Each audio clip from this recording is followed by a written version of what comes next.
अस्सलामु अलैकुम रहमतुल्लाहि व बरकातुहू। ये सिंपल निकाह है और ये जहेज वाला निकाह है। जहेज वाला निकाह यानी कि निकाह के साथ क्या है, निकाह के साथ बेटी के बाप पर क्या है बोझ डाला जा रहा है, जैसे पैसे मांगकर, सोना मांगकर, गाड़ी मांगकर। ये क्या है, इस निकाह को बहुत ज़्यादा मुश्किल बना रहा है। तो इसका सलूशन ये है कि हम सिंपल निकाह करें।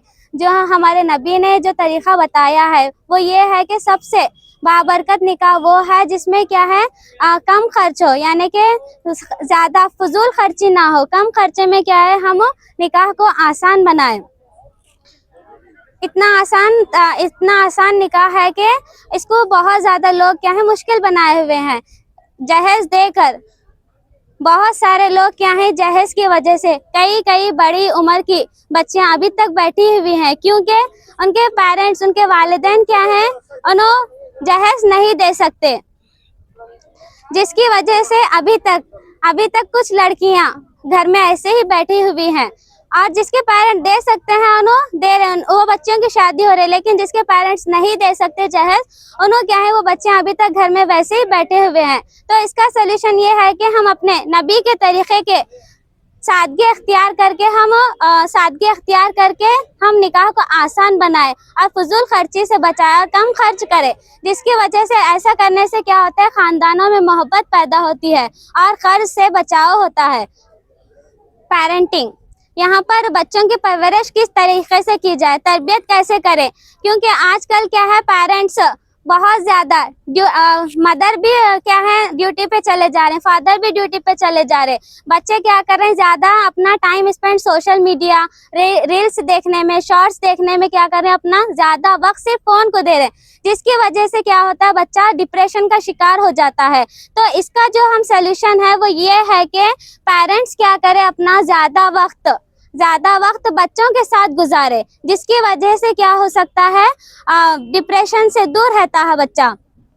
और बच्चे को ऐसे एक्टिविटीज़, प्रैक्टिकल एक्टिविटीज़ कराए, जैसे कि गेम्स हो सकता है, जैसे कि कुछ भी बच्चे का कबड्डी हो सकता है। तो ऐसे फिजिकल जो गेम्स हैं उसमें क्या करे, बच्चों को ज़्यादा से ज़्यादा इन्वॉल्व करे। बच्चों के साथ क्या है अपने जो अर्ली टाइम के जो स्टोरीज हैं वो बताएं बच्चों को। और क्या है बच्चों को से क्या है मोहब्बत से पेश आए, नरमी से पेश आए। अगर उन्हें कुछ गलती कर रहे हैं तो उसके डांटने के बजाय क्या है उनको समझाए। ऐसा करने से क्या होता है, बच्चा फोन से दूर रहता है और माँ बाप का क्या है एक बेस्ट फ्रेंड बन जाता है। काइंड ट्री है, इसका मतलब ये होता है कि ये इंसान के एहसास को बताता है कि जिसके अंदर मोहब्बत है, जिसके अंदर खुलूस है, जिसके अंदर इंसाफ है, जिसके अंदर सखी है, तो उसका क्या है उसका दिल इस ट्री के मानिंद है। और जिसके अंदर रियाकारी है और रियाकारी है, झूठ बोलता है, गुनाहों से भरपूर है, तो उसका दिल इस ट्री के मानिंद है। फैमिली क्या है हर इंसान के लिए इम्पोर्टेंट होती है। फैमिली में रहने से क्या है इंसान क्या है खुश रहता है और माशरे में क्या है एक फैमिली मजबूत बनती है, इत्तेहाद कायम होता है और इसके अंदर क्या है ज़हनी सुकून मिलता है फैमिली में रहने से। और एक दूसरे को फैमिली में क्या है गम और खुशी में दोनों भी क्या है आपस में शेयर कर सकते हैं। लेकिन आजकल क्या हो रहा है, वालिदैन की बहुत ज़्यादा नाफरमानी हो रही है। जैसे कि सूरह बनी इसराइल में अल्लाह ताला फरमाते हैं कि जब माँ बाप में से दोनों में से या दोनों भी अगर क्या है बुढ़ापे को पहुंचे तो उनका हम क्या बने, सहारा बने। उनके साथ क्या है हुस्न सलूक के साथ पेश आए, उनके साथ नरमी से पेश आए और ना कि उनको उफ कहे, बल्कि क्या है आजकल क्या है माँ बाप को देखते ही बच्चे क्या कर रहे हैं, गुस्से में आ रहे हैं, उनको चिढ़ कर रहे हैं, यहाँ तक कि क्या है अपने माँ बाप को क्या है ओल्ड एज होम भेज रहे हैं। तो नबी सल्लल्लाहु अलैहि वसल्लम ने भी फरमाया कि सबसे बड़ा गुनाह वो है जो वालिदैन की नाफरमानी करता है, सबसे बड़ा गुनाह यही है। तो यहाँ पर क्या है ओल्ड एज हम भेज रहे हैं, तो हमारे क्या करना है, एक मजबूत फैमिली बनाना है जिसमें क्या है सब भी मिलजुल के रहे, इवन अपने क्या है पेरेंट्स के साथ भी मिलजुल कर रहे। अस्सलाम वालेकुम।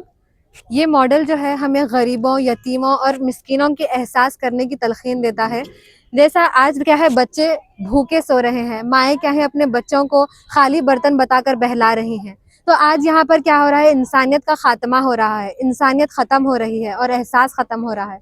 लेकिन हमें क्या है, एहसास को अपने अंदर ज़िंदा करना है और हमें क्या है, इन लोगों की मदद करने की कोशिश करना है। यहाँ क्या है, अल्लाह ताला जो लोग दूसरों की मदद करते हैं उन्हें पसंद फरमाता है।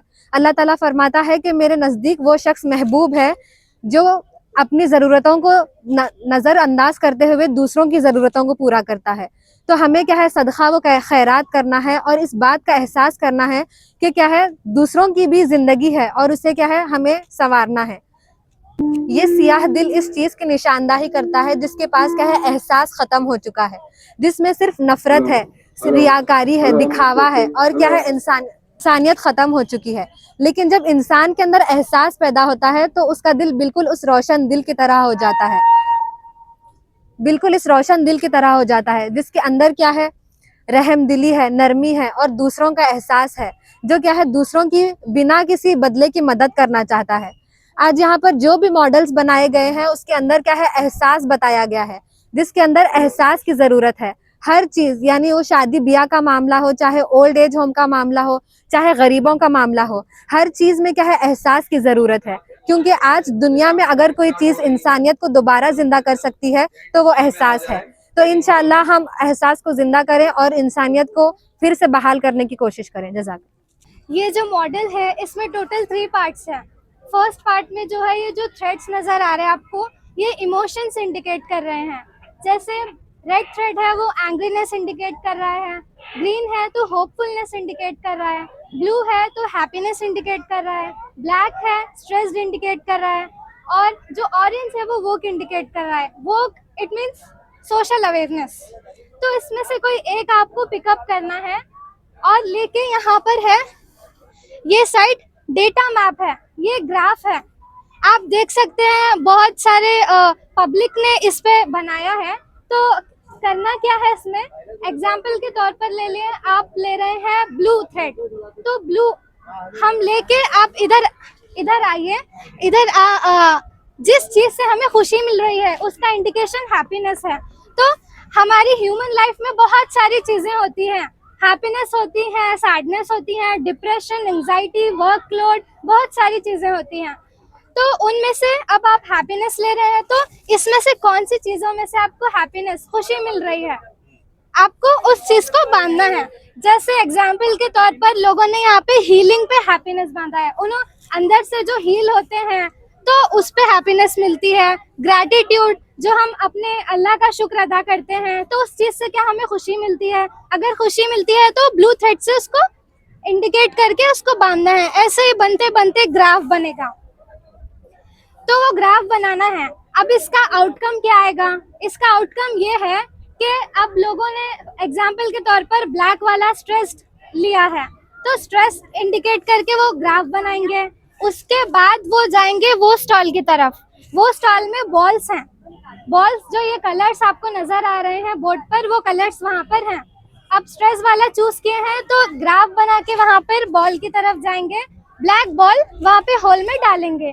तो एक कुरानिक सोल्यूशन, अब स्ट्रेस इंडिकेट कर रहा है तो एक कुरानिक वे में उसका सोल्यूशन जो अल्लाह ताला कुरान मजीद में फरमाए हैं स्ट्रेस से रिलेटेड, तो वो चीज ह्यूमंस को किस चीज से अब स्ट्रेस हो रही है तो उसकी हीलिंग क्या है, उसका सोल्यूशन क्या है स्ट्रेस का, तो एक आयत वहाँ पर आपको आउटकम के तौर पर मिलेगी।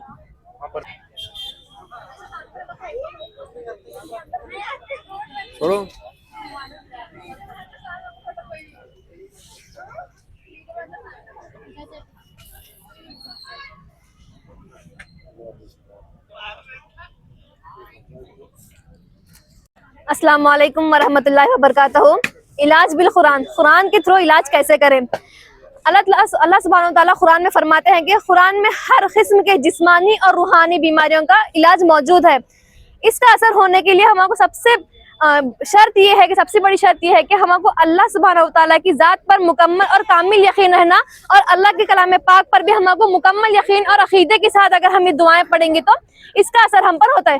अगर हमारा ईमान कमज़ोर हुआ, तो ईमान कमज़ोर अगर हो रहा है, हम अल्लाह से दूरी महसूस करें, तो हम ये दुआ हर नमाज के बाद अगर हम ये दुआ पढ़े तो हमारा ईमान मजबूत होता। उसी तरह अगर हमको शैतानी वसवसे आ रही, बुरे ख्यालात आ रहे हैं, तो अगर हम ये दुआ पढ़े हर नमाज के बाद तो हमारे अल्लाह ताला हमको शैतान के शर से बचाते। उसी तरह जिसको औलाद नहीं हो रही उनके वास्ते भी दुआएं हैं। और अगर औलाद नाफरमान है, बदजुबानी कर रही, सोशल मीडिया से इन्फ्लुएंस होकर हमारे माँ बाप से बदजुबानी कर रहे हैं, तो उनके लिए भी दुआएं हैं। उसी तरह यहाँ पे सर दर्द के लिए भी दुआ है, आधे सर दर्द के लिए भी दुआएं मौजूद हैं। ये सारी दुआएं कुरान सूरह बकरा से ली गई हैं।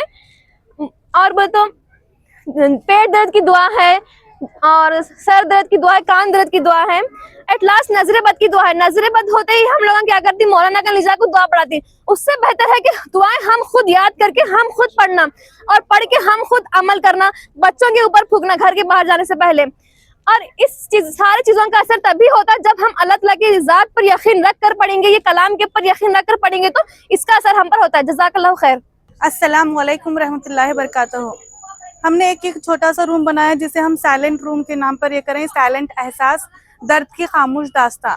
इससे हम बताना चाहते हैं कि हम अपनी छोटी सी दुनिया में मसरूफ़ है, लेकिन बाहर जो दुनिया है उसमें बहुत सारे लोग तकालीफ में हैं, दर्द में हैं, वो उसका हमें इत्तला भी नहीं है। कोई क्या है, भूख के लिए मर रहा है, कोई कपड़ों के लिए है तरस रहा है, कोई एजुकेशन के लिए तरस रहा है, कोई क्या है अपनी बचपने में ही एक पूरा अपने घर की जिम्मेदारी है, कोई माँ अपने बच्चे के लिए रो रही है। ये पूरे क्या है, दुनिया में बहुत सारी तकलीफ हैं, उसको हम महसूस करने के लिए एक छोटा सा रूम बनाया है साइलेंट एहसास के रूम पर। आप ये तस्वीर को देखते हुए अपने एहसास को जगाना, अपने जज्बे को जगाना है कि क्या हमें महसूस है, क्या हम महसूस कर रहे हैं, क्या हमें एहसास है इन लोगों का दर्द का। शुक्रिया।